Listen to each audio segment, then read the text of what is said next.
Bom, boa tarde a todos. É um prazer estar aqui, uma honra também, né, mediando. Eu estou aqui com muito orgulho como mediadora desse debate, com duas figuras incríveis ao meu lado, que têm um grande pensamento sobre o cinema brasileiro moderno e, sobretudo, a dimensão política do cinema brasileiro moderno. Acho que não poderia haver momento histórico mais oportuno de debate de Terra em Transe do que nesses 50 anos de 1967, nesse atual momento político do Brasil. Então, é um pouco... Quem teve o prazer, a perplexidade de rever o filme aqui nessa projeção fantástica, sai sempre ainda um pouco tonto, zonzo, perplexo, né? Porque Terra em Transe, além de uma obra-prima, é uma ópera-prima, né? Um filme absolutamente ritualizado, e as figuras políticas contraditórias e execráveis, onde não sobra pedra sobre pedra, quase deixa acanhar dos nossos políticos conservadores brasileiros de hoje, né? Que são assim, de um total desinteresse, até mesmo como persona pública. É bastante constrangedor, inclusive.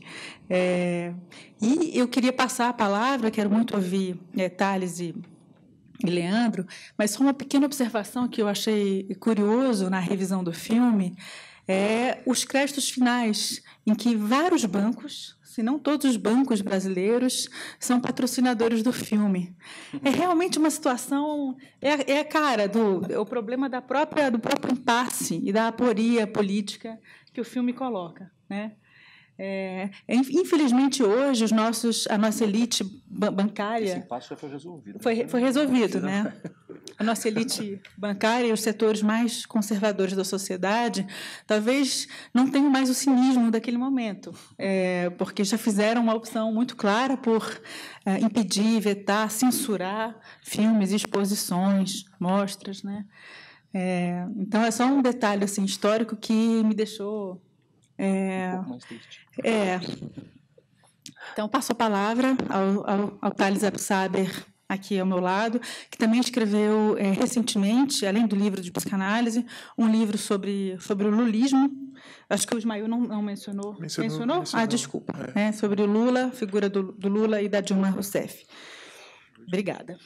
Bem, obrigado, Ismael, obrigado, Ilana, obrigado também, pessoal da Cinemateca. Poder falar desse filme nesse momento é realmente muito bom. Eu achei que, ao longo do ano... que esse filme fazia 50 anos, eu achei que, dada o transe contemporâneo, quer dizer, a confusão, a desorganização, o ataque às estruturas institucionais, conceituais, simbólicas, o filme temi que passasse em branco o momento de comemorar não apenas a atualidade estranha, né, Heimlich, a estranha atualidade desse filme, né, mas também um momento importante, né, que ao contrário, né, do que a gente está vivendo, um momento importante das forças integradoras e críticas nacionais, né, que é um dos campos que está sob ataque total no momento, né? Parar para olhar uma obra-prima constituída com muito esforço nesse processo insólito e rarefeito do Brasil é uma alegria que a gente tem que retomar, né? Uma alegria modernista, né? Que a gente tem que retomar, né? Que é o oposto da natureza da cultura contemporânea, né? Então, só essa ação, ela em si mesma, ela já tem, de nós estarmos aqui pensando esse filme, já tem, neste momento, uma coisa importante, né? Eu estou escrevendo sobre Terra em Transe há algum tempo, né? E um trabalho longo que desenvolve questões que o Ismael desenvolveu e colocou num nível de esclarecimento muito grande, o filme, né? Nas alegorias de subdesenvolvimento, como um filme que inaugura um processo limite, né? sobre a consciência da impossibilidade do campo crítico propor uma teleologia histórica, né, que vai abrir todo o cinema posterior, e o Ismael faz ali análises muito preciosas, e então esse meu trabalho que eu venho fazendo é inspirado no Ismael e prossegue o texto do Ismael em algumas direções que eu sempre me inquietaram no filme, né?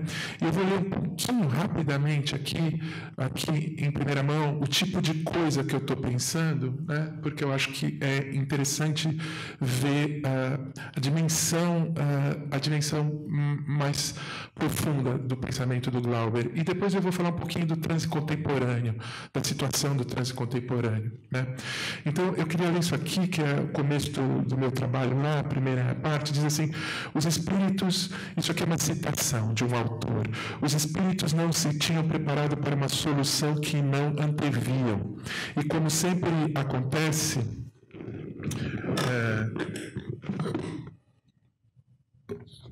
caiu uma gota de água aqui, como sempre acontece, entre os movimentos que tomam o país de surpresa e que vão além do que se desejava, as esperanças tornam-se excessivas, os espíritos abalados pelo choque exaltam-se, e dá-se, então, este fato que não é nada singular nas revoluções. Os mais ardentes revolucionários tiveram que voltar a toda a pressão e, sob a inspiração do momento, a máquina para trás, para impedi-la de precipitar-se com a velocidade adquirida. Isso aqui é um texto sobre um escritor falando do Brasil, de um momento do Brasil, não é? Eu falo assim: a situação de enquadre geral moderno dada na passagem, em que os espíritos são ao mesmo tempo sujeitos e objetos de um processo movido por eles próprios, mas que simultaneamente lhes escapa, é uma figuração mínima e concentrada de uma possível forma da história, seja um dos possíveis topos do nome das coisas históricas, seja a pulsação real de um próprio devir histórico íntimo a uma modernidade particular. Ela está mesmo marcada pelo signo da repetição. No texto diz, como sempre acontece, né?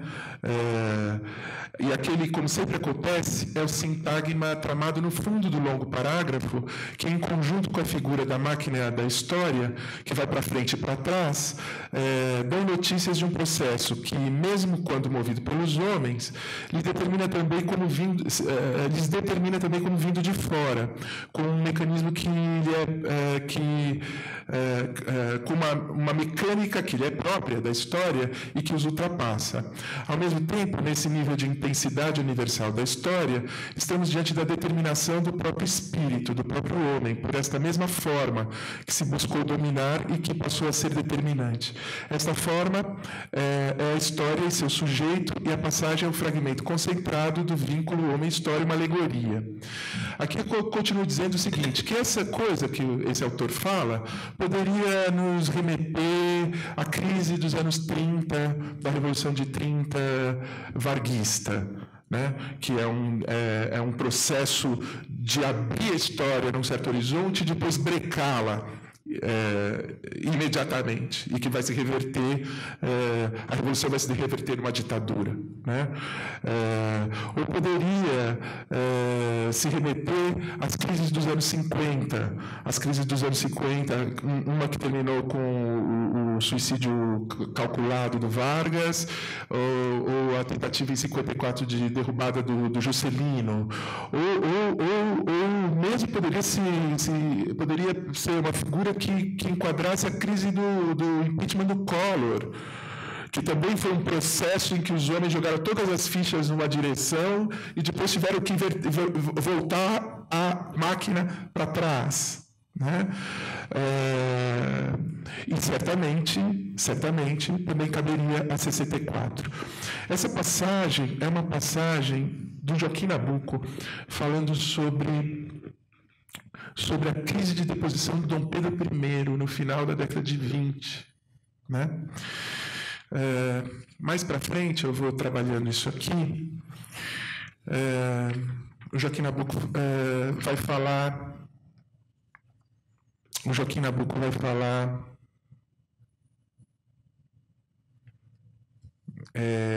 da ação dos homens na reversão da crise, que é uma revolução ao contrário, né? É uma revolução conservadora, né? Então,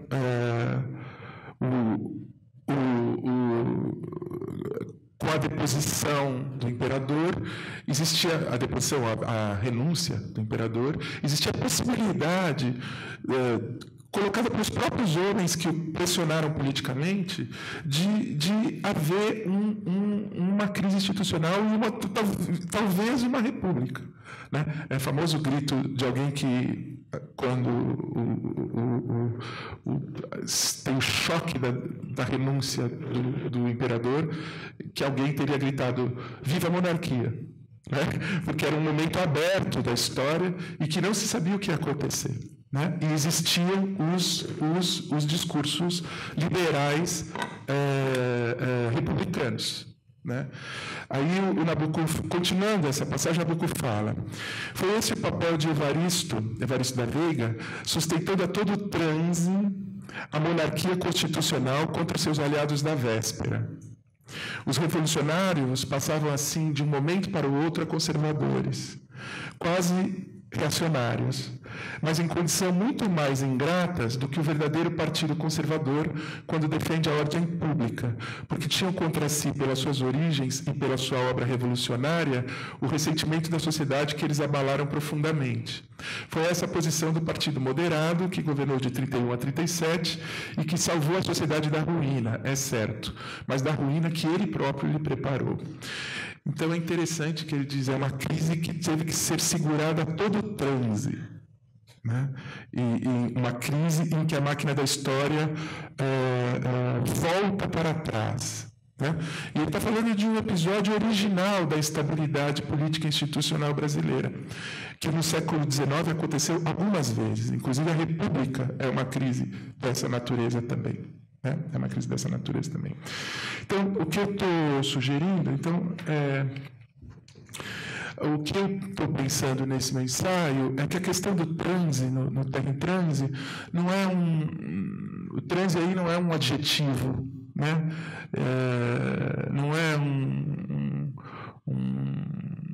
uma construção adverbial de modo, né, que a Terra ficou maluca. Né? O transe é um conceito, né?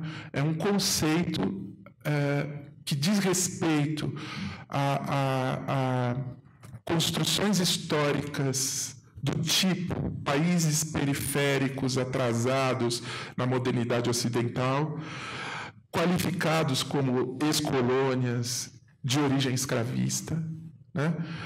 Isso é uma faixa, né, em que o Brasil figura com muita intensidade. O Joaquim Nabuco falava nesses trabalhos do Joaquim Nabuco sobre o século XIX, Joaquim Nabuco falava no Balmaceda, que é a história de um golpe militar no Chile, um golpe militar semelhante ao de 64.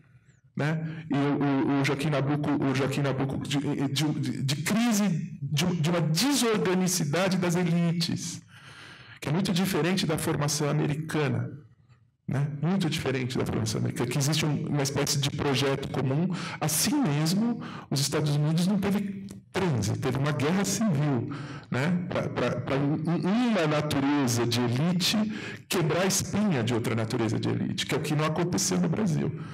Daí a instabilidade constante, né, desse tipo de espaço histórico institucional e desse tipo de formação nacional. Né? O que eu acho que o Glauber pensa no filme é essa estrutura histórica de longa duração, de longa duração. E o transe aí não é metáfora, mas é conceito. Né? Conceito de um tipo de instabilidade que, visto de uma perspectiva de longa duração, como o filme põe, né? O filme faz mergulhar, o filme faz 2 mergulhos para o passado. Né? 2 mergulhos para o passado.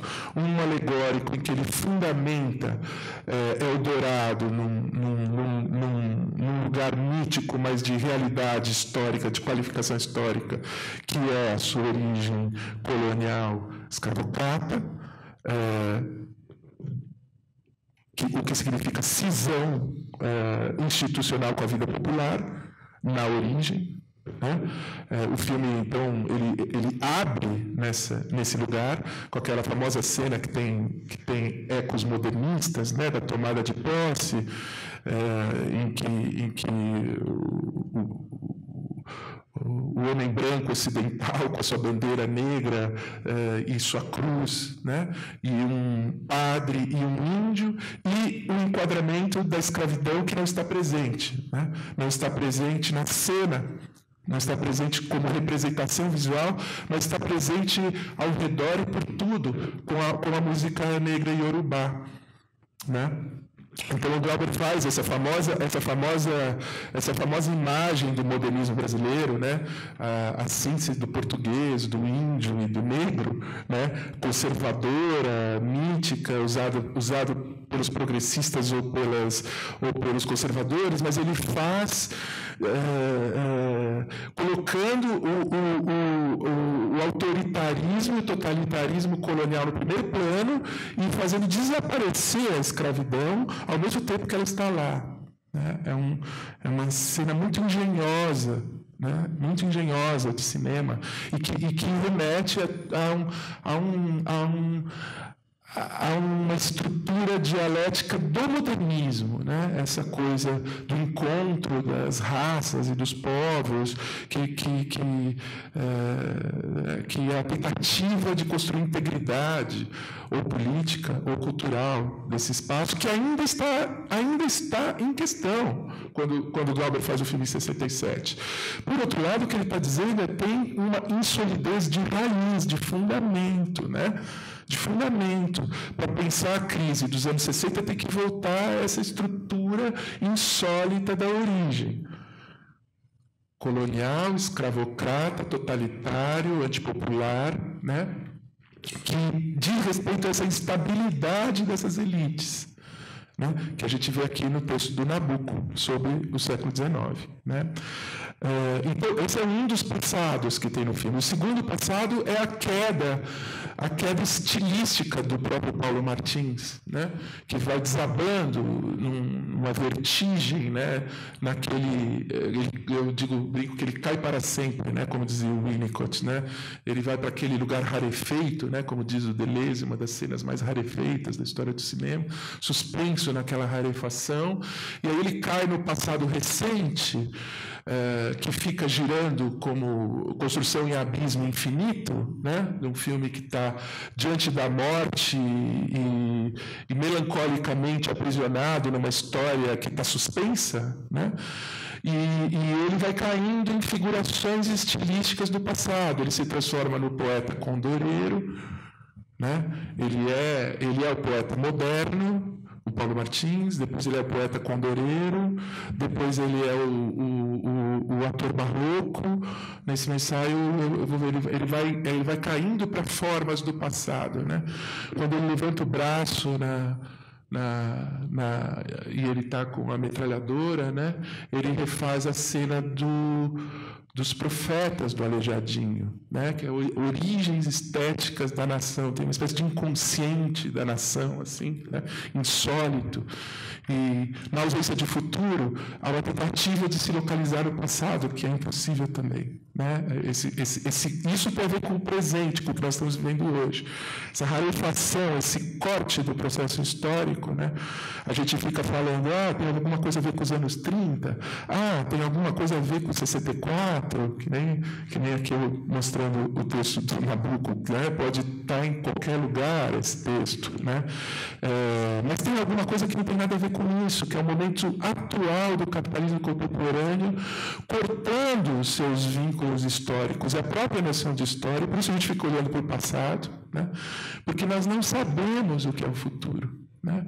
Nós não sabemos se no ano que vem a Cinemateca está aberta. Esse é o grau de que a coisa está, né? Nós não sabemos se nos vão nos tirar as cadeiras, né? E é disso que o Glauber fala, né? Então, a grande estrutura que o Glauber está pegando no filme, me parece, é a estrutura de uma insolidez de formação nacional, né? Em que existe uma não integração suficiente entre elites e vida popular.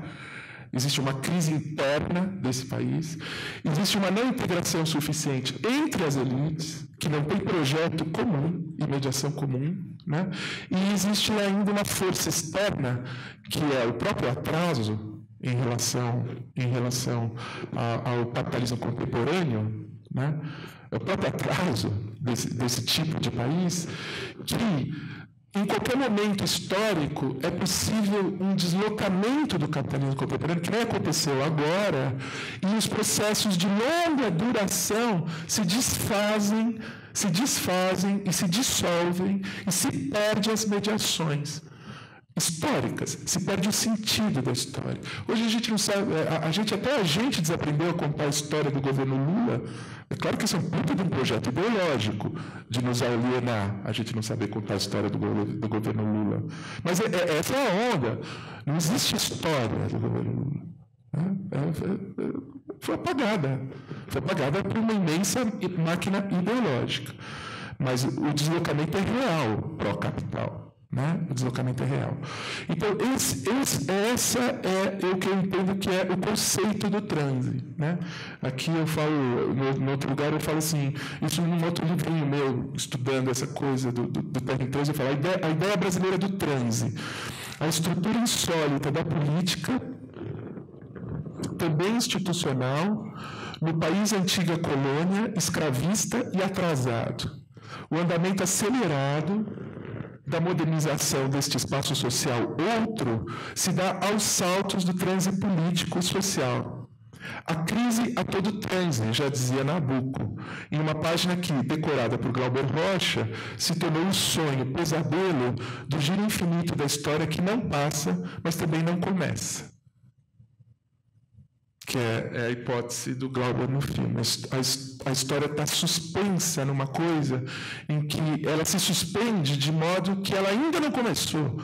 Né? O Paulo Martins o tempo todo fala isso, tem que começar essa história tem que começar. Né? Ao mesmo tempo, ela nunca termina de terminar na sua impossibilidade, na sua não integridade. Né? O que está falando é de uma forma da história que nada tem a ver com a linearidade do progresso. Né? Nada tem a ver com a linearidade do progresso.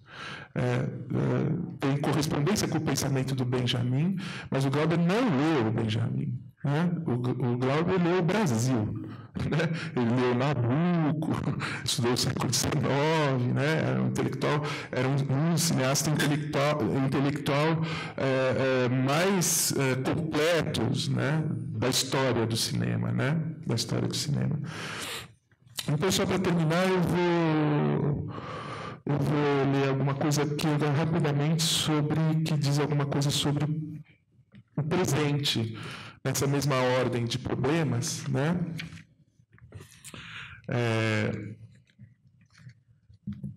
Eu acho que tenho muita dificuldade para terminar esse trabalho. Eu imagino, o Ismael também, eu lembro né? Eu estava estudando com ele. Ismael levou muitos anos analisando Terra em Transe, né? É um trabalho árduo ali. Na época, então, mais difícil ainda, né? Que tinha que ver na minha viola, era complicado, né? Porque tem estruturas muito sutis ali dentro. É difícil de descrever, né? A vertigem daquela forma, né? Então eu vou ler isso aqui e aí eu encerro. O transe, de meu ponto de vista, é o efeito psíquico limite das condições constantes de atraso econômico, social e institucional.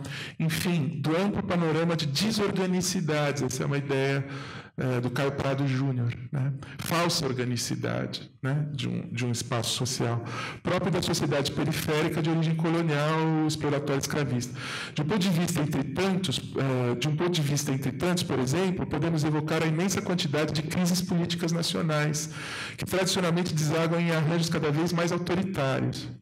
O transe diz respeito a como estruturas simbólicas coerentes e hipóteses sociais sustentadas ao longo de muito tempo, ou de algum tempo, na tentativa de adensamento de alguma integridade nacional, podem se desfazer da noite para o dia, lançando seus sujeitos em estado de luto traumatizante, melancólico, de perda das referências simbólicas para a própria realidade, e de transe das intensidades incoordenadas da vida social, que então emergem como panorama fragmentado, caótico, anômico, propenso à alegoria, para tentar dar conta, né? Que aí vem o cinema alegórico que Ismael estudou. Benjamin anotou com muita precisão que a forma alegórica é uma espécie de congelamento lutuoso da história, que apreende o conceito e o pensamento no estado tudo de ruína. Né? O famoso a alegoria está para o pensamento, assim como a ruína está para a história. Né? O transe imprime é a ruína do pensamento, né? Que é a ruína do campo simbólico. Né? E o cara conseguiu enfiar uma câmera aí, precisa ter muita inteligência, né? Muito mesmo. O transe imprime um modo próprio de produção da forma, ele é negativo, alegórico, fortemente elíptico, e diz respeito ao processo temporal da forma histórica em crise e seu conceito. Ele também pode ler a história como agonia. Terra em Transe é, sem dúvida, a nossa maior obra-prima sobre esta forma de nosso processo histórico de longa duração. Bom, é isso que eu estou pesquisando e depois a gente continua conversando. Obrigado.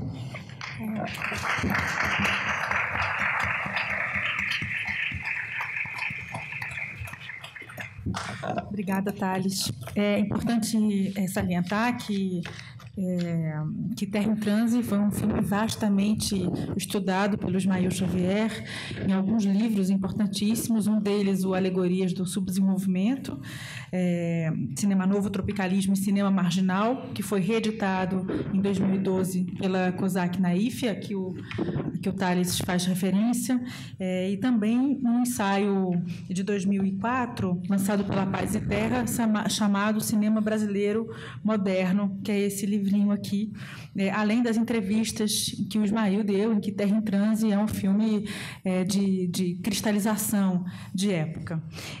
Pensando a questão da circularidade do tempo e da agonia, eu queria ler só um pequeno trecho do Ismael, nesse ensaio Cinema Brasileiro Moderno, sobre o Terra em Transe, em que ele diz: o filme de Glauber foi autêntico choque, principalmente para artistas e intelectuais do período de 67. A sua crítica ao populismo como mascarada pseudodemocrática, como carnaval.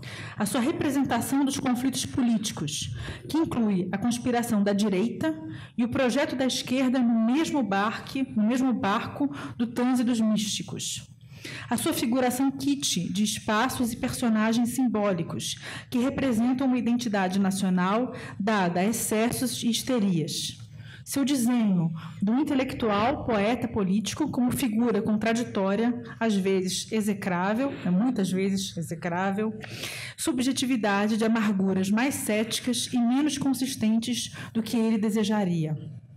Todo este painel, exibido numa avalanche que ultrapassava o espectador mais atento, foi um espelho doloroso, rejeitável, polêmico, até onde um filme poderia ir.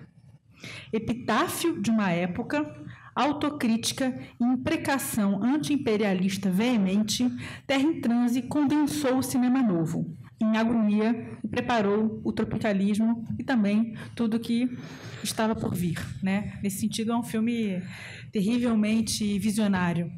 Eu queria passar a palavra para o Leandro, também para saber, enfim, acho que o Tales falou do Brasil contemporâneo, mas acho que você vai tocar na questão do tropicalismo. Talvez, não sei. Eu estava pensando em pedir um recesso para pensar no que o Tales falou. Fiquei... As minhas hipóteses históricas sobraram aqui.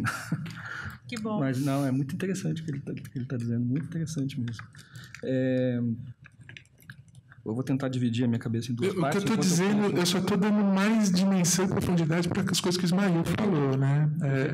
Estou projetando no tempo histórico e porque eu acredito que o Glauber sabia disso. Eu acho que não é por acaso que o filme tem essa dimensão. O Glauber sabia disso. Estudava o Brasil nesse grau de profundidade. Tem uma coisa estrutural no que o Ismael diz do Terra em Transe, que tem a ver com o que tu acabou de dizer aí, então, ele, que é a crise subjetiva do Paulo Martins, que é o princípio de coerência, como ele diz no texto, né, da subjetiva indireta livre, que incorpora e contamina a representação da história no flashback, é uma espécie de caixa de ressonância da representação de Eldorado e tal. Tu está aprofundando isso na longa duração.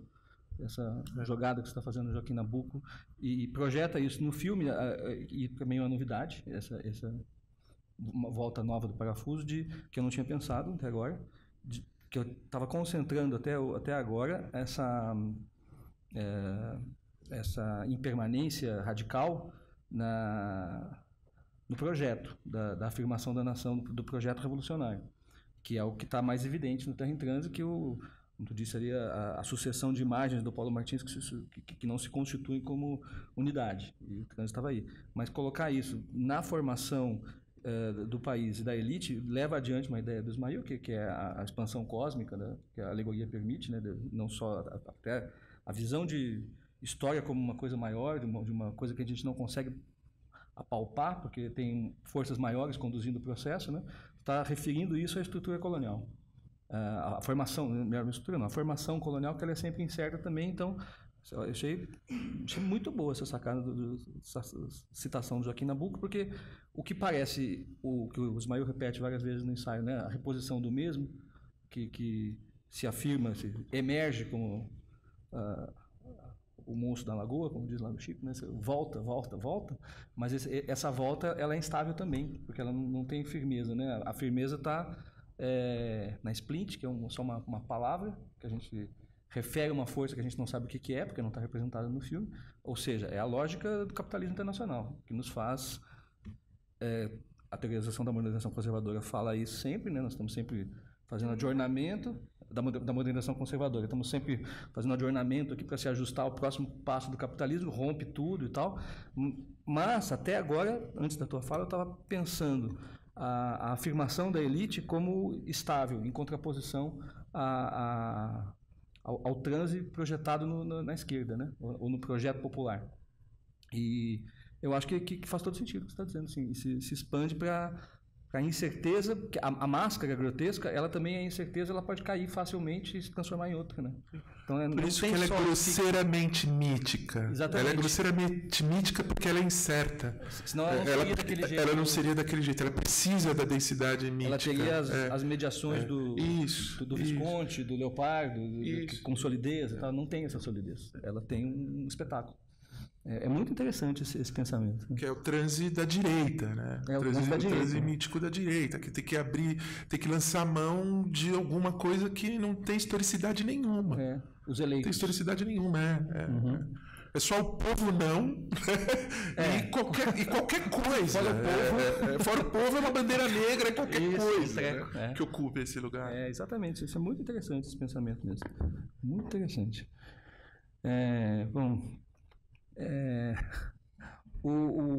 Quando eu fiz, aí virou quase papo de boteco, mesmo que eu estou seguindo os pensamentos dele. Eu tinha uma estruturinha mais escolar aqui para falar, não sei se vale a pena. Eu vou fazer para ter uma coisa mais sólida para dizer, menos instável. Não, só fazer dois passos para trás, depois a gente volta com esse ponto que eu acho que é fundamental, que ele levantou, porque remete diretamente, eu estou terminando dizendo isso, né? Diretamente à nossa situação, da instabilidade, e ainda mais radicalizada por essa ruptura com qualquer solidez do capitalismo contemporâneo que acelera isso, né? Então, botando isso entre parênteses, só para fazer dois passos atrás, né? Só para lembrar uma coisa que para quem está obcecado com terra em trânsito como a gente faz muito tempo, então é muito dado, assim, mas vale a pena só lembrar, né? São 3 anos e um abismo histórico que separam Deus e o Diabo de terra em trânsito, né?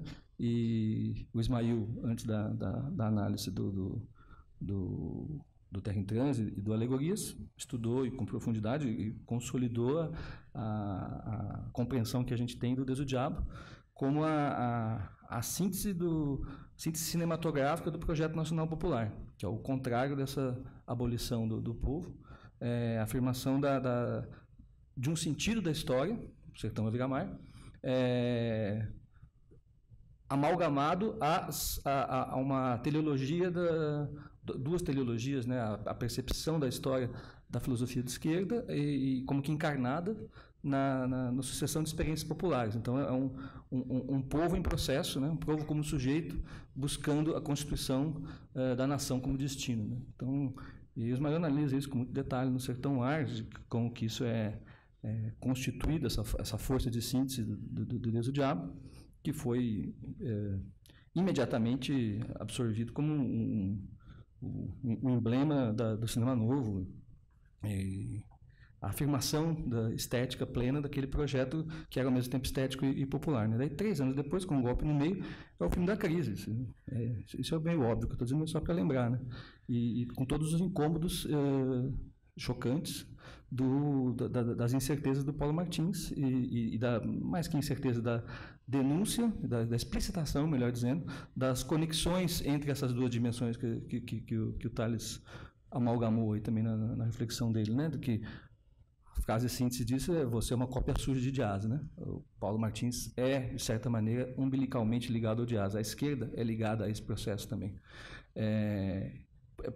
Esse é o fundo do filme, do povo aparecer como um objeto, no filme não, como sujeito, né, no Terra em Trânsito, e é recorrentemente violentado pelo Paulo Martins, né? Então, se explicita a ruptura, a distância entre o projeto da esquerda e as figurações do povo, né? Ao contrário daquela síntese da alegoria da esperança, como o Ismail diz, do Sertão Mar. E aí tem os abismos do Paulo Martins, né? Que eram os da esquerda, né? A forma cinematográfica da autocrítica, né? Somos nós, da esquerda, parte disso. E o povo está fora. E o povo é um analfabeto político, como é a cena que o Caetano diz que chocou ele e impactou e permitiu a ele se libertar do populismo, como ele fala, né? E coisa que o Ismail também diz, né? A gente esquece, a gente não, está acostumado, mas na forte crítica lá do Schwartz, muito perspicaz também, mas crítica ao Caetano, as coisas que o Ismail diz em relação à crise do populismo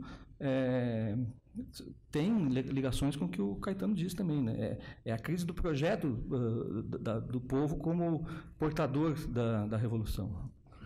Isso está posto em questão no Terra em Trânsito. Posto em questão com essa forma que eu concordo, o começo da fala do Tales, né, que o trans é conceito e conceito cinematográfico. Tu já também falou isso, né? Assim, as figurações sucessivas do Paulo Martins da instabilidade do sujeito, né?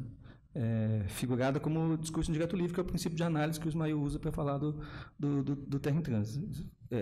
O sujeito é quase como uma miragem, né? O sujeito isso é um tópico de discussão do cinema moderno, né? Que tem um texto clássico do Pasolini, né, sobre o cinema moderno, falando dos personagens dos grandes cineastas modernos europeus, né? Tu fala do Antonioni, do Godard, do Bertolucci e tal. Na verdade, um parênteses, é um filme, um texto ideologicamente crítico àquele cinema que ele está se referindo, dizendo que as invenções cinematográficas tem os personagens, são invenções burguesas, expressões de neurose burguesa dos seus protagonistas, né? É um pouco limitado, mas tem uma sacada que é essa contaminação entre a subjetividade de um personagem e a expressão cinematográfica para além da psicologia, né? Então, pode-se incorporar na linguagem outros discursos, outras vozes, né? que para além, e isso coloca em perspectiva, e não só que perspectiva, dessubstancializa o personagem, né? No limite dessa narrativa que ela mesma está subjetivada, o que parece ser expressão subjetiva se abre para outras vozes nessa composição. Mesma coisa não, mas semelhante acontece no monólogo interior, né? Um monólogo interior pode deixar de ser uma tentativa de expressão, de construção de um texto que sugira a subjetividade para ter dimensões ensaísticas, para incorporar ali outras presenças, né, de vozes que não a da expressão subjetiva. Ismael diz isso na análise do Terra em Transe também, dizendo que não dá para assumir todos os passos narrativos do Terra em Transe como expressão da subjetividade, como se emanasse no núcleo subjetivo que é o do Paulo Martins. Não dá, porque tem interpolações de outra ordem, ele diz. Então, tem outras vozes ali. Tem uma expansão, essas palavras são um pouco estranhas, tem uma amálgama que, por vezes, parece que está projetado na tela uma expressão subjetiva, por outras vezes, não. Então, o sujeito mesmo, a integridade do personagem se fragmenta. E até a fala do Tales, eu estava pensando isso só em função do Paulo Martins, em contraposição à estabilidade da elite, né? E o Paulo Martins como um núcleo de expansão da crise dele contaminando a crise da história, na visão de história da esquerda, né? Que não tinha uma consistência nem subjetiva e se revelava também frágil como visão da história, né? Então tinha a coleção que a coleção alegórica de fragmentos não se constituía nem como subjetividade nem como projeto político, né? E permitia pelo menos esperança não dá para dizer, né? Permitia encarar isso, que a certeza de integridade, seja de projeto, seja da própria integração dos sujeitos ao projeto, estava em xeque, e isso provocava a destruição dos sujeitos, né? Então, por isso que era tão difícil de ver Terra em Transe, e naquele momento era mais difícil, né? Porque as pessoas estavam engajadas naquele projeto ainda que o filme critica, e o filme mostra as ilusões, né? Mas não só pela pedagogia política, mas por essa impossibilidade de afirmar a subjetividade integrada daquele personagem com o processo histórico. Isso, por mim, passe, né? Mas, bom, voltando ao que tu está dizendo, então aí tem uma camada a mais, mas essa expansão, tu leu o trecho do Ismael aí, Lana, ele diz, né, em vários momentos, no ensaio e aqui também, né, que são os dois lados que estão amalgamados, né, como diz a frase da cópia suja de Dias, é o teatro da direita e a crise do populismo, que também como teatro, né, na figuração lá do Carnaval, que estão reveladas como uma mise-en-scène não consistente, né? Mas agora a frase do Tales coloca isso na longa duração, voltando ao ponto. Fica tudo em suspenso, né? Tudo sem por onde pegar. Não sei, estou realmente pensando. A discussão do tropicalismo que tu falou, Helena, é uma relação sempre retomada, né, entre o Terra em Transe e o tropicalismo. Já vou tentar chegar no porquê que eu estou falando isso agora. O Ismael, no Alegorias, reconhece e especifica a relação entre Terra e Transe. Bom, antes do Ismael, assim, o mais comum é esse negócio que todo mundo e os principais protagonistas lá do movimento, o Caetano escreveu, no Verdade Tropical, isso, né, do choque do Terra em Transe, mas se diz isso sempre, mas principalmente pela crise do populismo de esquerda, né? O Ismael diz no Alegorias e mostra como que a revisão e a explicitação dessas máscaras grotescas da direita abriram a possibilidade do inventário das regressões míticas, como ele diz, né, da direita, que são essas máscaras grotescas do poder, e a explicitação disso como fragmentos de absurdo, né? Ainda que, diz Ismael também, estou repetindo Ismael, que o passo tropicalista logo a seguir é o da paródia da ironia, né? No Terra em Transe não, está sobre o signo do luto, né? E aí tem toda a discussão puxada pelo Schwartz, já do texto já de 64 e 69, né? Cultura Política 64 e 69, que identifica na imagem tropicalista o congelamento da história, né? Então, essa insolidez, essa incapacidade de mediação, que é a expressão que ele usa, né? A representação que não mostra processo e mostra só os fragmentos do absurdo, para usar a expressão desse transe, a gente podia dizer, dessa não consistência do processo histórico, se explicita na imagem alegórica, né? Essa é a leitura do Robert Schwartz, que ele critica, inclusive criticando o Terra em Transe, colocando nesse grupo, né? Já colocando, ele não diz claramente, mas ele diz assim, tem um movimento ali, o que tinha no primeiro Cinema Novo, inclusive o Glauber, que formulou a Estética da Fome, que é um projeto de constituição, né? A expressão e manifesto do projeto de constituição, do projeto nacional, começa a se afastar disso, ele diz no texto dele, e critica dizendo assim, bom, essas imagens elas flagram as imagens tropicalistas, né? Elas flagram esse absurdo e não dão não sugerem processo histórico capaz de superar esses absurdos. Não incluem na representação as forças históricas que sim seriam capazes de constituir processo e superar. Diz ele, dando o exemplo, método Paulo Freire justapõe absurdos, mas na perspectiva de superação. E a gente podia dizer o Projeto Nacional Popular, né? A posição do Caetano, aí dando um salto aqui para a relação entre Terra em Transe, ele termina o capítulo Terra em Transe no Verdade Tropical, dizendo assim, aquela hecatombe da tela, que é a hecatombe do reconhecimento da esquerda, da impossibilidade de seu projeto, não é tão radical quanto o que o Tales está mostrando agora, não é só da impossibilidade da esquerda, é uma coisa mais profunda, da inconsistência da formação nacional como de raiz, mas na leitura dele da inconsistência do projeto da esquerda, era uma hecatombe na tela, e era uma hecatombe para quem estava embarcado naquilo, mas ele estava preparado para essa tarefa e reconhecia ali o começo do que eu podia fazer, e aí o tropicalismo, ele diz, vem daí, né? É justamente o que o Robert Schwartz critica, que é essa composição das composições que vão ser sempre, vamos dizer assim, vão ser recorrentemente imagens da história, da história fragmentada, ou da impossibilidade da história, que circulam, são consumidas como absurdo, mas que não confrontam o processo histórico que faz disso um absurdo, não sugerem, não incluem na representação os processos de formação nacional. O que o Caetano diz no Verdade Tropical, e expressando o que eu acho que ele fez mesmo, o que o projeto tropicalista se propõe, é a partir desta inconsistência que trabalhamos. Não existe esse outro processo de formação da história, pelo menos não existe como dado, como projetado num povo. Esse é a crise do populismo, né? O povo não está lá em devir revolucionário, o sertão não vai virar necessariamente mar. Isso não está implícito em lógica nenhuma.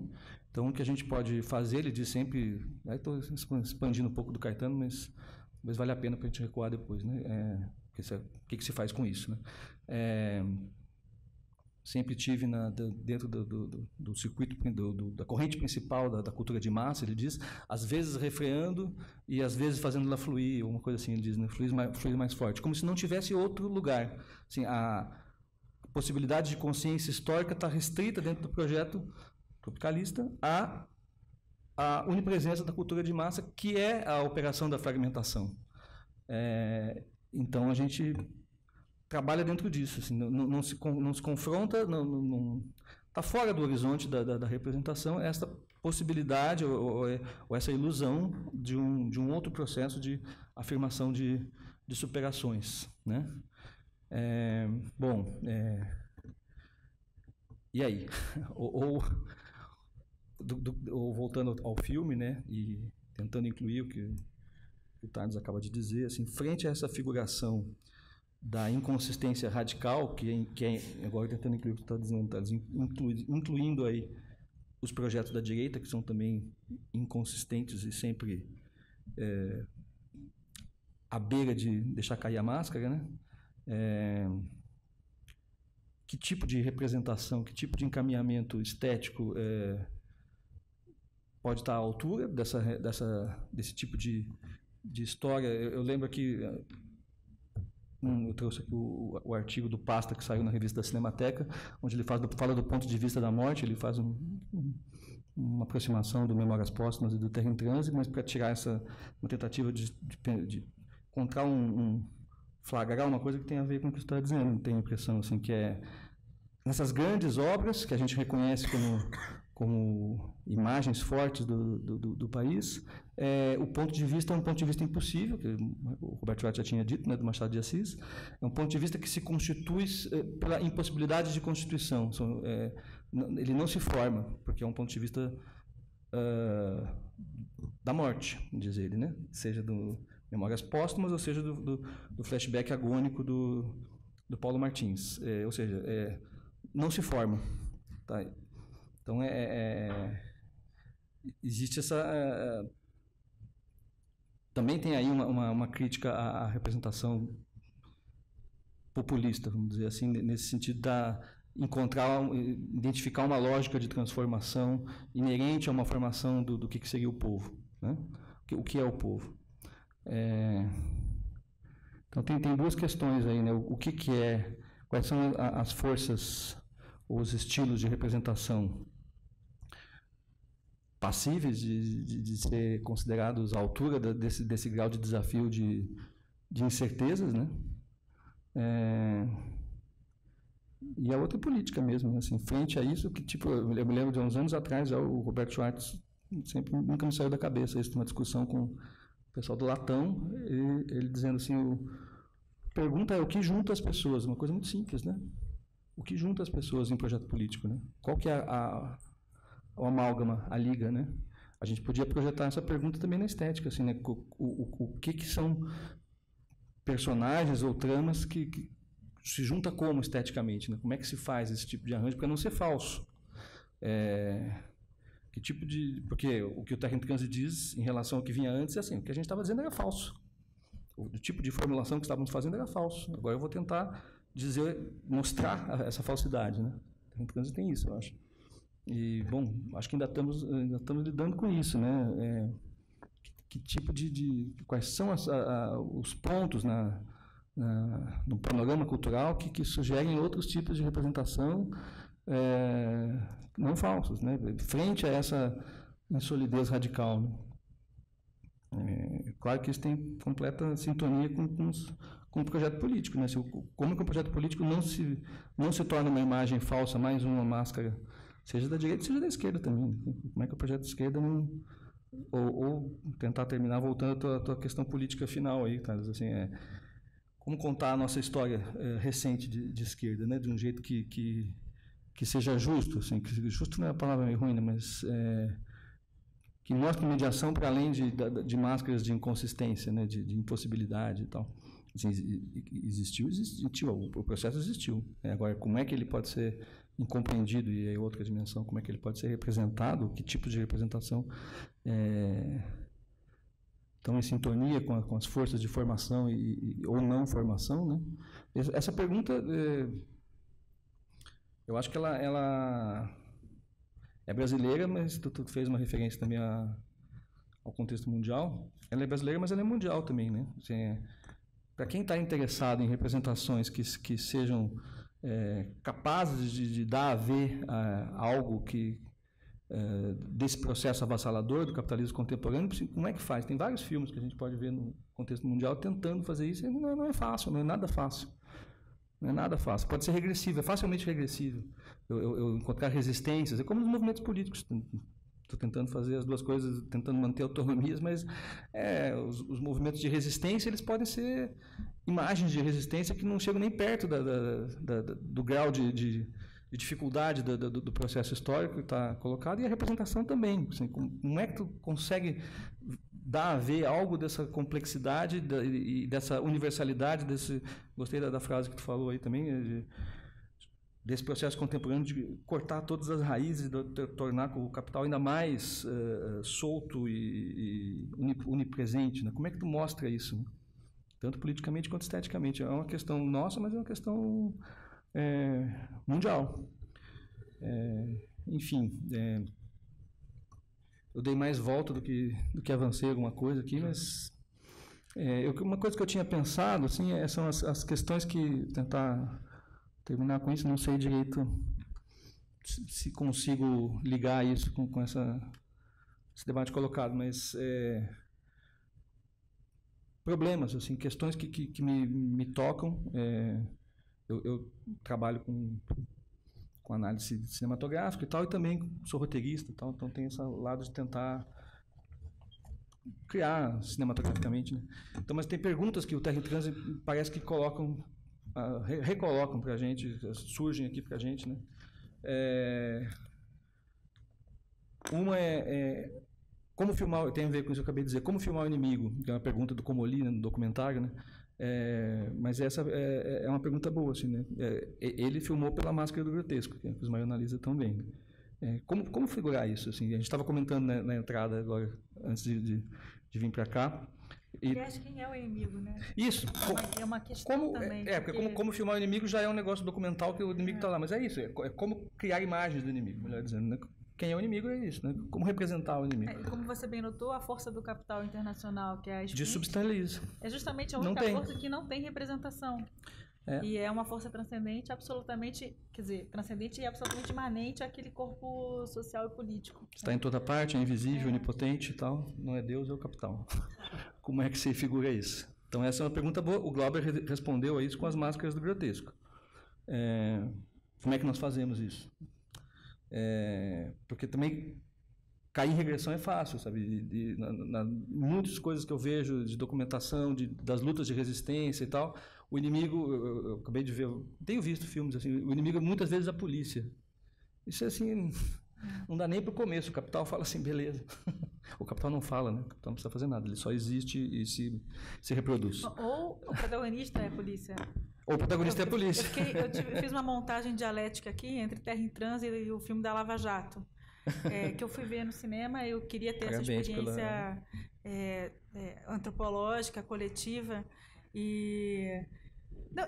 Realmente é muito interessante. É uma questão, como narrar a história. É isso. É isso. Eu fui pensando como narrar a história do governo Lula, que é um abacaxi mesmo, né? E aí a polícia se torna uma espécie de saída, do ponto de vista narrativo, de saída estável, fácil. Isso, é uma substancialização regressiva, né? Isso tem a ver com outra questão que é a totalização, como representar a totalização. Claro. A gente precisa... Só para terminar, assim, então tem essa do como filmar o inimigo, como figurar o inimigo. Totalização, foi quase a mesma coisa, porque o Glauber é isso, o maior impulso de totalização, diz Ismael, né? De todos, como a totalização. A afirmação da resistência, como é que se filma resistência? São partes da mesma coisa, né? Como é que se filma resistência? O que é resistir? Porque depende do como é que tu representa o outro e tal, que é quem somos nós, o coletivo, né? E o último, autocrítica, né? Que é um dos tópicos principais dos últimos tempos, né? O que prova sua morte, Paulo? Botei os títulos para cada um, né? Porque a pergunta, quer dizer, o jeito que ele responde, né? O triunfo da beleza da justiça, justaposto ao gosto pelo poder e tal. São perguntas que eu acho que não tem, sei lá como responder mesmo, mas são coisas que o filme nos coloca, que fica um pouco mais claro, eu acho, depois dessa fala aí, de dizer assim, frente não só à crise do trânsito contemporâneo e tal, como o trânsito da esquerda que se fragmenta, que fragmento é fraco, né? Se substancializa e tal, mas é essa crise histórica do país que não tem solidez, né? Então, como que se representa isso? Assim, não sei, né? Desculpa ter te Não, tá ter bom, te eu queria interrompido. terminar as quatro perguntas. Não, são ótimas questões que também fazem a gente lembrar um pouco de uma exposição que está em cartaz no Sesc Pinheiros, que é a exposição Levantes, curada pelo filósofo francês e historiador da arte Georges de Dilberman, que, de alguma maneira, sem ser provida de nenhum projeto revolucionário ali, mas faz uma iconologia também dos gestos de sublevação, resistência, levante, revolta, que é muito interessante. Onde há um cartaz de Terra em Transe, há vários textos formadores da cultura brasileira, e há também a imagem do Aleijadinho, feita pelo Marcel Gaudreau, em 1950, que é essa imagem metaforizada pelo Paulo Martins no final do filme. Que é o profeta Habacuque, que é um profeta que impreca contra o abandono de Deus, da justiça, da beleza e da verdade. Na Bíblia.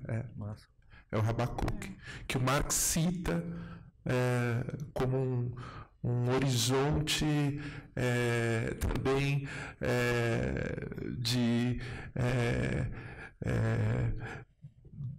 incensamento das formas antigas de uma revolução burguesa, que vai também buscar no passado suas figuras, né? E que depois abandona. E aí o Marx diz, abandona os Habacuques, tal, né? Uma trama aí com esse profeta aí, e crise histórica, e crise revolucionária, né? Porque e esse é um outro aspecto do Terra em Transe, que é o profecismo, né? Que está no Deus e o Diabo, o profecismo do Paulo Martins, né? Que é o profecismo negativo, né? E que aí tem outra dimensão muito antiga, que é o profecismo português, né? Que é anterior também. O Terra em Transe tem uma espécie de inconsciente profundo do processo histórico de formação Fala do sebastianismo. Sebastianismo, mas o sebastianismo e seus profetas, o Bandarra, o Vieira, até o Fernando Pessoa, né? Que também se põe nesse lugar, né? De falar, cadê o destino? Cadê o destino sonhado da nação? Né? Aí com a dicção profética, né? Que vai no barroco para o bíblico, né? Barroco para o bíblico, né? Que é uma coisa portuguesa, né? Que o Glauber se aproxima disso pelo Deus e o Diabo, pela experiência popular, né? Pela experiência popular, né? Que era que, enfim, o Padre Sebastião, né? O sebastianismo popular, né? Então tem essa outra trama, né? Mas eu acho interessante esses inconscientes da história, né? Que o Glauber opera, né? Muita sensibilidade em contato com as coisas, né? Mas tem dupla dimensão, tem esse estético e o sociológico, esse aqui do Joaquim Nabuco, que é a formação insólita, né? A formação insólita, né? Enfim, isso daí é o que eu estou estudando, né? Mas, de todo modo, acho que a gente podia... Sim, vamos abrir para... Né? O debate está ótimo, mas queremos ouvir vocês também. E, enfim, podiam ficar aqui horas, né? Porque é um assunto... Então, a questão do tropicalismo, depois eu queria comentar, mas... Vamos lá.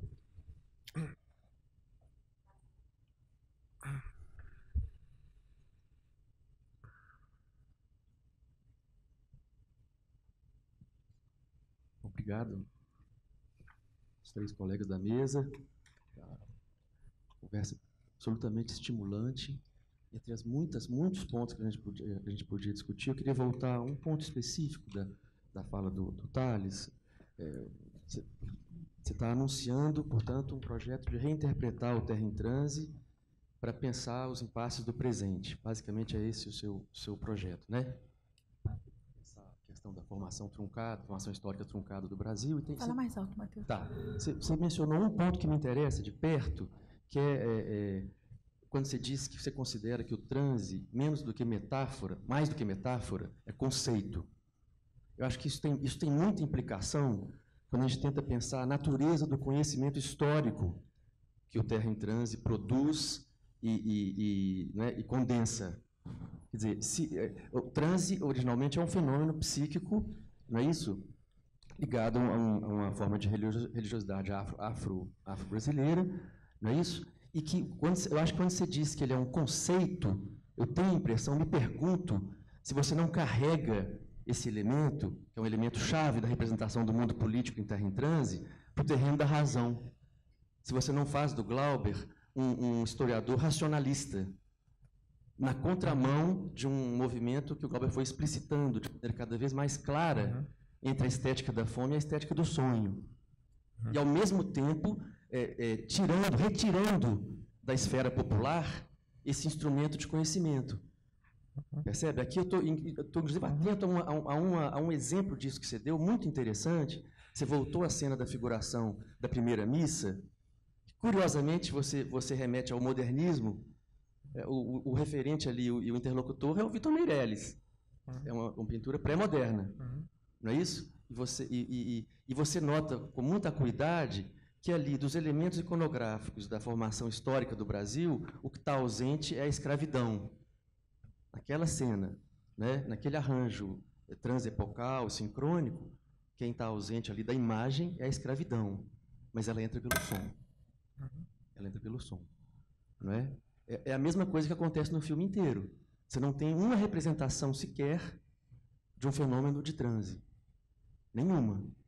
Não tem nenhuma cena de camarim. A diferença do Barravento, você não tem nenhuma cena que represente visualmente o fenômeno que empresta o princípio de inteligibilidade a toda a história daquele filme. Isso está no extracampo, não é verdade?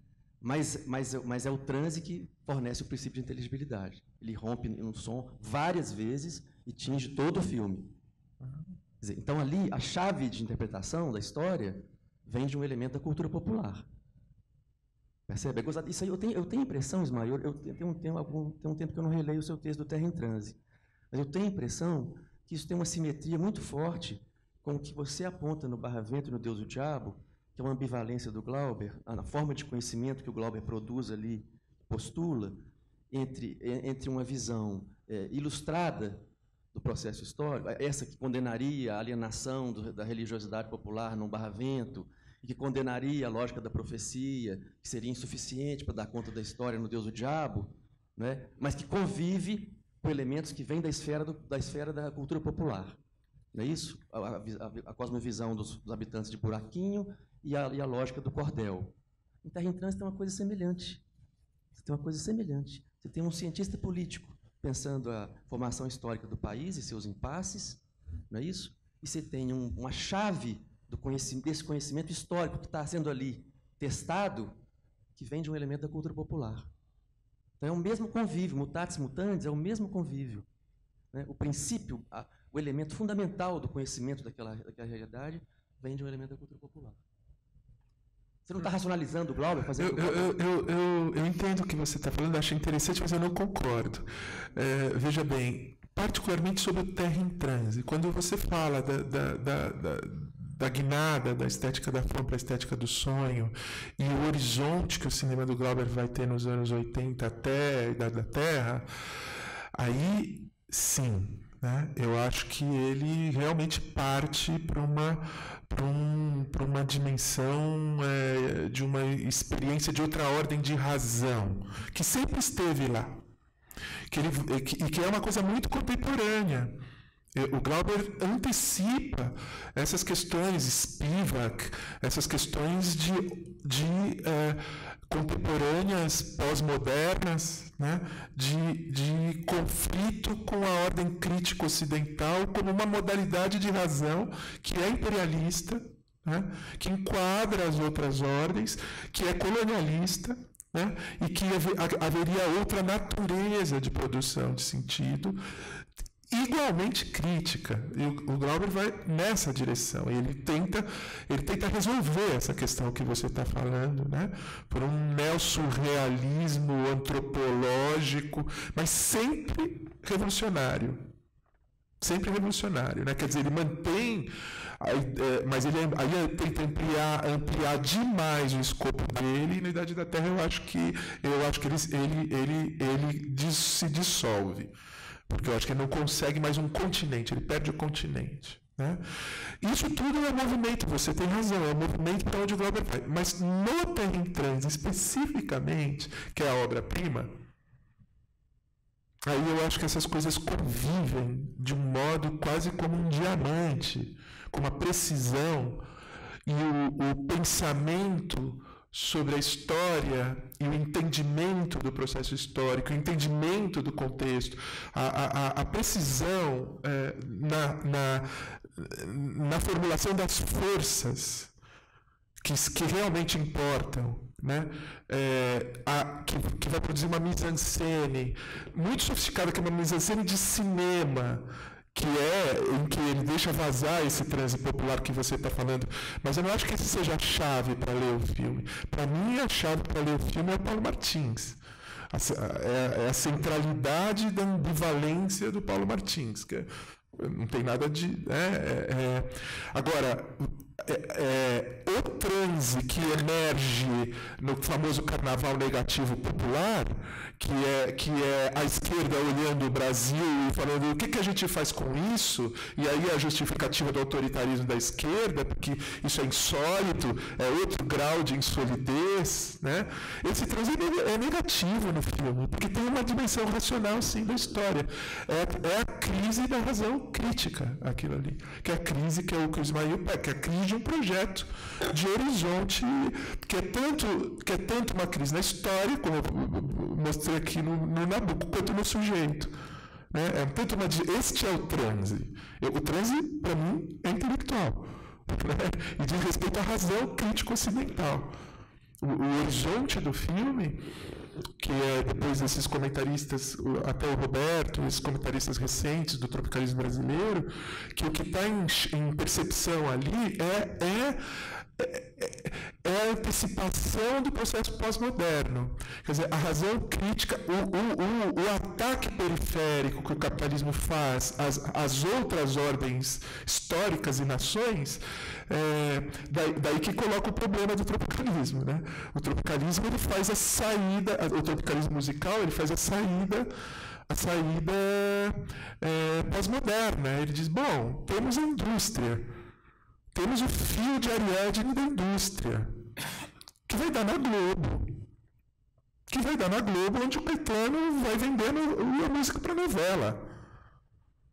Tem um ordenador, que é a mercantilização da cultura. Só que, no tropicalismo musical, tem o problema que eles têm um vínculo antropológico com o povo brasileiro de outra natureza, né? A música, a dimensão telúrica e erótica e real da música, aí tem uma coisa de formação real do povo brasileiro, né? A vida popular e a expressão popular sempre foi através da música, que é a grande questão do cinema novo. O cinema novo não sabe do povo, só o Glauber. Que sabe, com todos esses espinhos e tal, é o único que toca mesmo as potências, né? As potências populares, é o único que toca, que é atravessado, que não é intelectual. Mas a montagem intelectual que ele está fazendo no Terra em Transe é uma verdadeira filosofia da história. É uma verdadeira filosofia da história. Eu estou aprofundando essa coisa, mas muito ligado ao entendimento do Brasil, ao lugar do Brasil na história. Né? Ao lugar do Brasil. Então, o transe é coisa mentale, ali, eu acho. É conceito. Né? E essa coisa continua a linha do Ismail. Né? O Ismail já tinha colocado essa perspectiva de que é a crise da história que está em jogo, né? Da leitura da história. Né?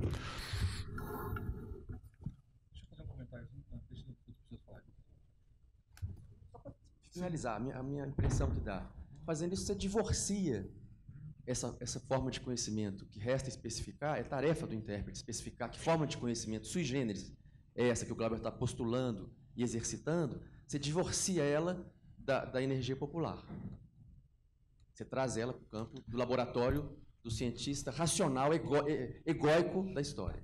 Você que é psicanalista, você trouxe para o campo do ego. Então, eu tenho a impressão que você despojou Você despojou um elemento que vinha da cultura popular. Trouxe para o seu campo, eu acho. Tem impressão. Deixa eu falar, então. Deixa eu falar antes de passar a palavra. Tá ouvindo? Deu. Não, eu quero me meter. Tem um ponto importante aí, que eu acho que tem uma coisa que eu não concordo com o que tu falou, Matheus. Eu não acho que essa matriz popular tem a ver com o que ele disse, eu concordo mais com ele contigo, mas tentando especificar e responder o que tu disse agora. Eu não acho que essa matriz popular que tu referiu ao afro-brasileiro seja a chave de leitura do filme, como ele disse. Assim, não, claro. Mas assim, o que quer dizer com isso? Vou tentar aprofundar. Assim, o trans é outra coisa. Ele está fazendo uma leitura que eu não tinha pensado, mais profunda de formação e tal. Tem uma coisa mais básica, vamos dizer assim, não sei se é básica, mas que é um outro jeito de ver trans conceito. Assim. Transe é a explosão do sujeito igual a si mesmo. Assim, coisa antropológica, né? Com noção de pessoa, do moço e tal. Assim, uma outra vertente em relação ao que é o eu e a subjetividade. Tal. Não é só afro-brasileiro. Qualquer fenômeno de trânsito. É a presença de outros em mim. Trans é isso. Então tem multiplicidade de eu. Eu acho que esse é o princípio heurístico do filme, que tem a ver com o princípio de coerência que o Ismael fala da subjetiva indireta livre. A multiplicação de versões de si convivendo contraditoriamente. Não necessariamente uma lógica, de uma teleologia de compreensão de outra natureza que não do Deus e do diabo, mas que se repõe como popular. Não é isto. É uma sobreposição de versões de si. Assim, só como referência básica, assim, antropológica, assim, a gente lê completamente extemporâneo, mas lê A Queda do Céu aí do Schopenhauer, né? Tem uma descrição perfeita lá de como o que é o trânsito do ponto de vista de um cara que vive disso, que é o xamã, né? As presenças dos outros em mim, tem que construir isso.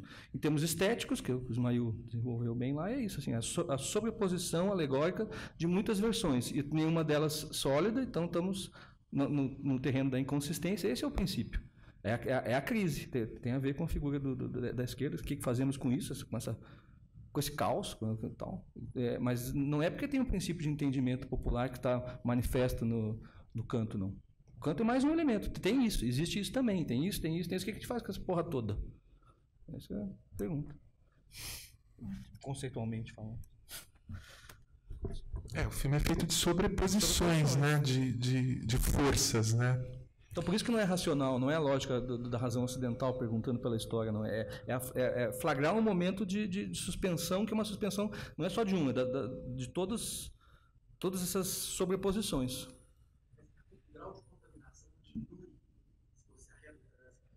Mas no Terra em Transe diminui, porque tem o foco intelectual e a leitura do Paulo Martins, que tem a pergunta, mesmo se arruinando e num processo de melancolia ali, ele integra na sua própria melancolia, no foco impossível, ele integra, né, impossível. As vozes. E ele é a esquerda, ele é o modernista, o poeta modernista em busca de integração social, como auto-ideal.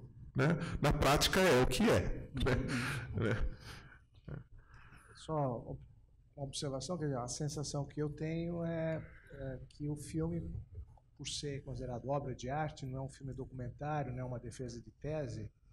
Toda obra de arte ela tem essa característica que ela escorrega, ela transcende a ideia de qualquer cógito que possa se sustentar dentro dos modelos que a academia estabeleceu como um acordo lógico para chegarmos a um acordo, né? Então, o bacana da arte é que ela sustenta a possibilidade de estarmos de acordo nesse grande desacordo que está espelhado, que bate na tela. Eu acho que essa ordem do desacordo é o que dá o impacto de uma obra de arte, de um filme, enquanto que um discurso que vem depois, como o nosso, ela tende a apaziguar aquela tensão que só funciona se se mantém em estado de ácido, corrosivo, em relação ao que se está estabelecido como teses históricas, quer seja marxista ou não, de esquerda ou de direita. E o que eu acho bacana no Glauber é que, na sua biografia pessoal, ele parece levar as últimas consequências pessoalmente. Ele sabe, um pouco a Rosa Púrpura, ele entra e sai da tela. Ele, como personagem real, ele realmente carrega essa incongruência, porque é um cara que não dá para você fechá-lo, ou pelo menos uma dissertação de tese sobre Glauber é um pouco perigoso, eu diria, né? Porque a própria episteme de defender uma tese seria já por si contradição ao objeto, né? Então há um impasse de formalização muito grande, o que eu acho rico, quer dizer, o bacana da arte é permitir que cabe, tudo cabe, o que você falou cabe, o cordel cabe, ainda que em contradição ao que você colocou. Eu acho essa genialidade de um cara como Glauber e da obra dele. Então, por exemplo, para terminar, apenas um convite, assim, uma coisa que era uma expectativa minha, dando com o desejo aqui, pessoal, mas assim, em que medida os desdobramentos ideológicos, políticos, revolucionários, como você colocou, aí que me interessa, a tessitura, sabe? O Glauber, a grande genialidade do Glauber, a meu ver, mais do que a tese política, ideológica, revolucionária, filosófica, ele vai a Nietzsche, a todos, quer dizer, eu acho que é a tessitura da linguagem cinematográfica. E eu senti um pouco falta na fala de vocês, porque tudo que vocês falaram cabe dentro do filme, e cabe muito mais, outras chaves operam esse filme, e o que é bacana é perceber como é possível uma porta de múltiplas chaves. De tudo que eu ouvi, o que mais me sensibilizou foi a sua expressão, que a coisa é um neo-surrealismo. Quer dizer, eu acho que essa seria uma pegada interessante para tentar abraçar um pouco o filme, sabe? Ou seja, o específico cinematográfico. Raros cineastas, e o Brasil hoje, eu sinto que o cinema contemporâneo carece disso, peitaram essa ideia de fazer o experimentalismo nesse nível, né? Ou seja, toda a questão do som, do fora de som, do full raccord, do plano, quer dizer, a linguagem de cinema está muito casada com a narrativa. Isso é genial. Essa é a minha observação. Só uma observação breve. Maravilhoso quando alguém da plateia exige a presença. Não, reivindica. Eu acho isso ótimo. A presença de uma discussão mais próxima ao filme no sentido da linguagem. É incrível, porque normalmente acontece o processo inverso em debate. Mas só para lembrar, talvez eu acho que não tenha sido explícito, mas estava na fala também do Thales e do Leandro, é que o transe também é da ordem da própria montagem do filme, né? O transe é operado pela montagem, pela dissonância entre som e imagem, pelos cortes abruptos. Então, claro, pelas volutas, o que mais me impressiona no filme são as circularidades, né, de câmera, personagens, são as grandes mise-en-scènes coletivas, né, que dá esse sentido de alguma coisa que exatamente que não tem centro, apesar da tentativa do Paulo da expansão do personagem Paulo Martins nomear aquilo e abraçar aquilo está escapando, né? Está escapando, está caindo, né? E tem muitos mundos ali, né? A sobreposição de sons, né? O batuque do carnaval e a entrada do como é o nome dele? Oh, meu Deus, o Villa-Lobos, né? que muda o espaço diegético dentro da mesma cena, e você tem o coletivo num espaço, e o individual, e o pessoal, e o amoroso, o negócio de uma complexidade no outro espaço. Quando ele bota duas músicas, ele altera a música no meio da cena e você altera toda a qualidade da representação. É um filme demoníaco mesmo, na inteligência cinematográfica. Né? E a gente até não falou muito disso, tem uma análise que o Ismail faz no livro dele, na Alegoria do Subdesenvolvimento, da cena final também de uma espécie de apoteose da tomada do poder do Dias, que é totalmente carnavalizada, delirante, operística e delirante, carnavalesca, operística, delirante e malévola, um negócio demoníaco também, né? Com elementos visuais né? Que é o excesso do tropicalismo e as contradições tropicalistas que vai interessar também para a lógica tropicalista. E tem uma montagem ali dentro, uma montagem intelectual muito sutil, em que ele bota o Paulo Martins no meio, tentando tomar, num plano completamente alegórico, tentando tomar o poder diretamente. E Ismael fala, bom, mas a questão é o povo, a questão é a história ou a questão é o poder? Porque tem esse substrato que vai atravessando todo o filme, que é a coisa amorosa edípica do Paulo Martins com o Dias, né?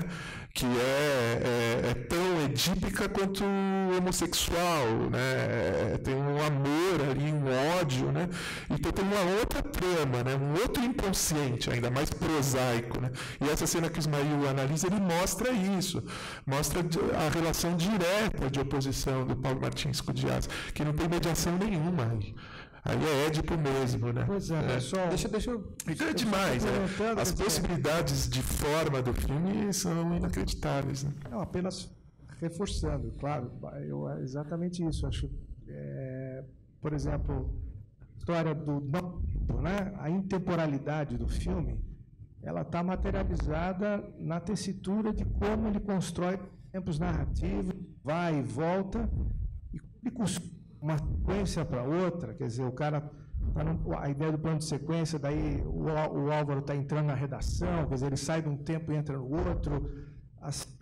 Então, essa coisa é que eu sinto, parece a mim, a maior genialidade do filme ultrapassa aquele conteúdo narrativo racionalizável, ou seja, esse inconsciente que você coloca como potência.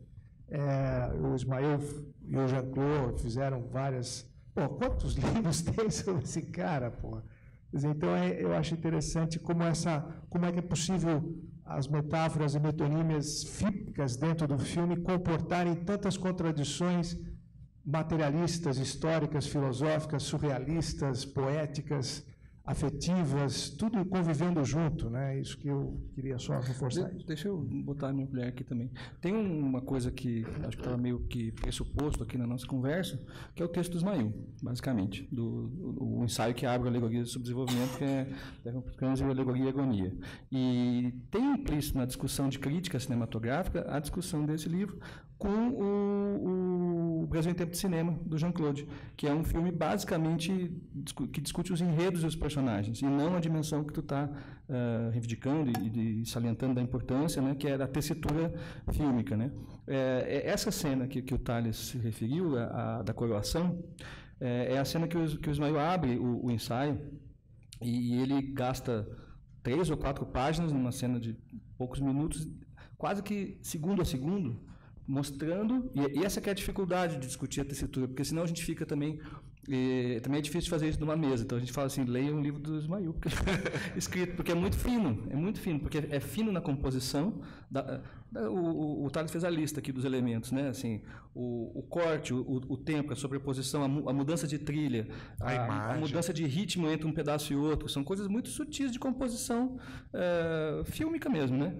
Mas assim, a grande conquista crítica do Alegorias, uma grande conquista crítica do Alegorias é encarar e dizer assim, então eu vou tentar fazer análise fílmica, e essa coisa que esse campo que a gente ficou discutindo aqui, no ensaio do Ismael, ele vai emergindo da leitura, conforme tu vai tendo corpo a corpo com essa tessitura, essas ideias vão sobrepondo. Eu não vou conseguir fazer, o Thales sugeriu também, não tem como, mas ler as primeiras páginas do Ismael, a gente vê assim, uma cena rápida, vamos dizer assim, da coroação, ela é dividida em 4 blocos, cada bloco tem um regime de relação entre a voz e o comportamento, primeira coisa do cara, o que o cara está falando na voz-over, e como é que o ator está fazendo a mise-en-scène, e como é que é a figuração da cena onde ele está, que é uma alegorização da coroação. Parece um baile de carnaval, assim, um desfile de fantasias, né? Aquilo é a figuração. Já começa aí, tu entra numa cena de decoração, parece o baile de fantasias. Como assim? E aí ele invade como guerrilheiro. E aí a relação do discurso dele com aquela invasão, ela muda, ela repete durante a cena 2 vezes. Quando ele fala o discurso do enobrecimento do herói trágico, a imagem, por justaposição, que o Ismail chama atenção, assim, não dá para considerar tudo expressão da subjetividade, porque o filme inteiro ele é um flashback que está contaminado subjetivamente, então as coisas têm uma dimensão, não é onírica, porque ela é agônica, né? É aquele negócio, o cara está morrendo, então é tudo expressão de uma subjetividade que está morrendo. Então tem concentração, tem delírio, tem as coisas que sugere-se, projeta-se como o fluxo de consciência de uma pessoa que está morrendo. Só que no meio disso tem outras forças que estão metidas ali, que são essas coisas, tem a ver com o que o Tales disse, que são as interpolações, que o Ismail chama de interpolações, de outra temporalidade, como se estivesse por camadas de consciência subjetiva que só aparece no filme, não tem de outro jeito, pela tessitura fílmica. Então, quando a gente vai para... O filme começa assim, né? Tu mergulha na subjetividade da morte. Já tem uma imagem estranha, porque ele está morrendo no carro, corta para as dunas. Falando assim, está morrendo alegoricamente já, está na cabeça dele que ele está sozinho. É a cabeça dele, daí a cena seguinte é a primeira missa. Então não é ele, né? O cara não está morrendo na primeira missa. A primeira missa é outra coisa. É uma voz que está por trás dele, uma voz narrativa que está por trás. Mas ela não é uma voz no sentido físico. Maior, né? Maior. É o trânsito da história. Ele morre muitas vezes, né? É isso. E cada vez ele morre com uma figuração diferente, né? E aí essa sobreposição... Também, Sim. Pelo Júlio, né? Pelo Júlio.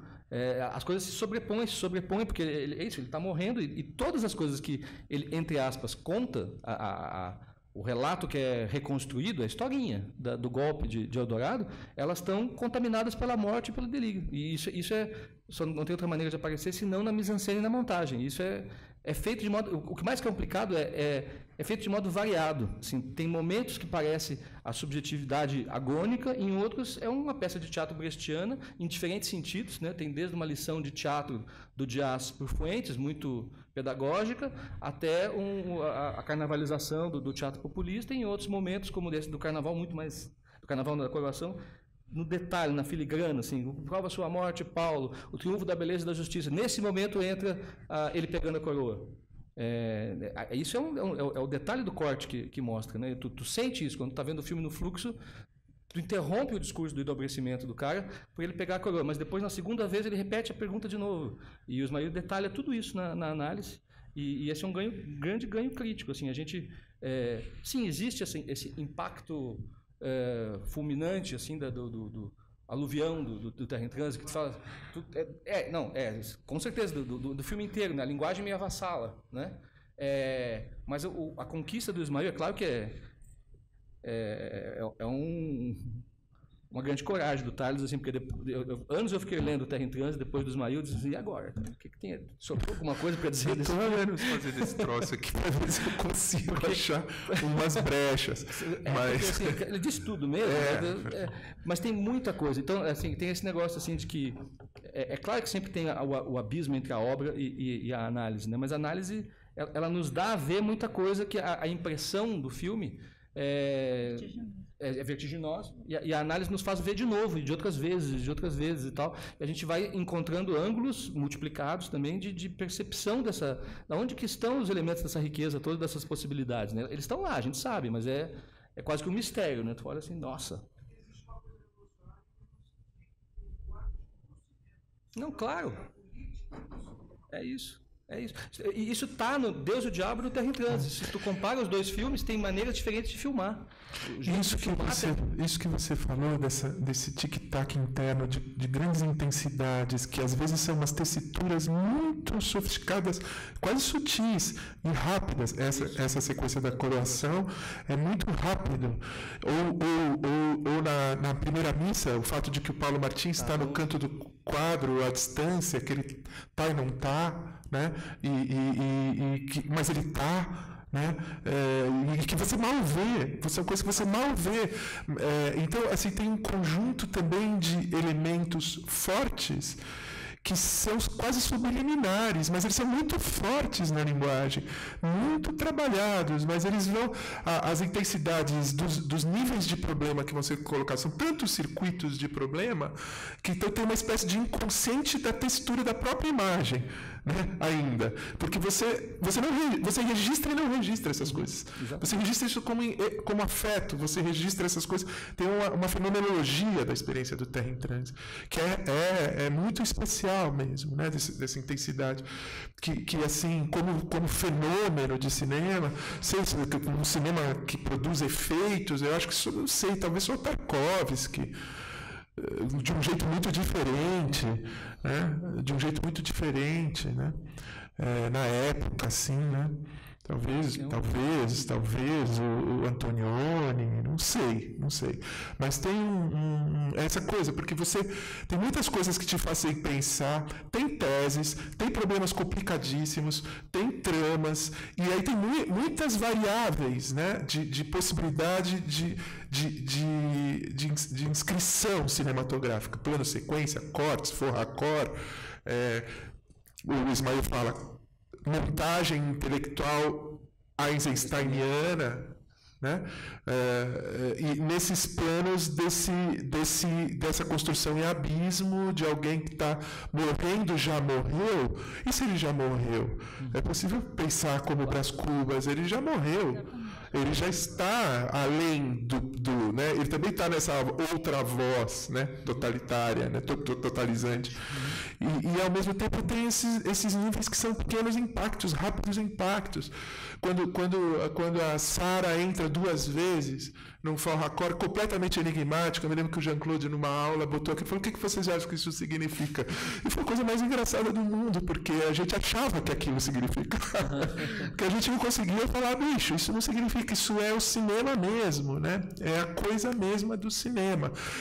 Mas quando você está vendo, são constantes pequenos choques, né, que o filme vai te dando. O filme vai dando choques, que você não consegue nomear todos. Né? Não dá para nomear todos. Né? Nesse sentido, tem alguma coisa como uma trama onírica mesmo, no sentido da interpretação dos sonhos. Não no sentido onírico surrealista, no sentido do que é o universo onírico, que são muitas vias significantes sobrepostas, articuladas, e que uma dispara a outra, como Freud constrói a interpretação dos sonhos. Tem alguma coisa um pouco parecida, essa multiplicidade significante do filme, uma grande multiplicidade, né? Barroco, né? Isso, uma coisa um pouco assim. Mas é ordenado, não é um rizoma dissipado, porque tem um problema intelectual em jogo. O esforço permanente de leitura da história do sujeito em jogo.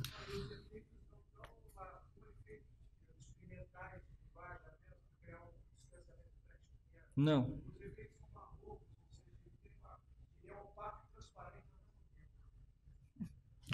Dialética, fragmentação, totalidade. Bom, eu aproveito então esse fecho. A gente precisa encerrar o debate. Convido a todos para assistirem ao filme O Desafio, do Paulo César Sarraceni, agora às 20 horas aqui, e também para virem à a Mostra Brasil em Transe, que acontece aqui na Cinemateca Brasileira e também no Sinusp, né, no Cinema USP. E Terra em Transe, na verdade, é um filme cristal, catalisador, o fim e o início. Então, muita coisa acontece depois também. Eu queria também, antes de encerrar, avisar e convidar a todos que na semana que vem, lá no Cine Biju, está passando os documentários urgentes, foi chamado de Cinema da Urgência, né? Queria que você fosse, se você puder, que são os documentários que passaram no Festival de Brasília desse ano, numa mostra no Festival de Brasília, com documentários hipercontemporâneos sobre a situação de crise do Brasil agora, que o Festival de Brasília fez fora do festival, essa mostra que eles chamaram de Terra em Transe. Né?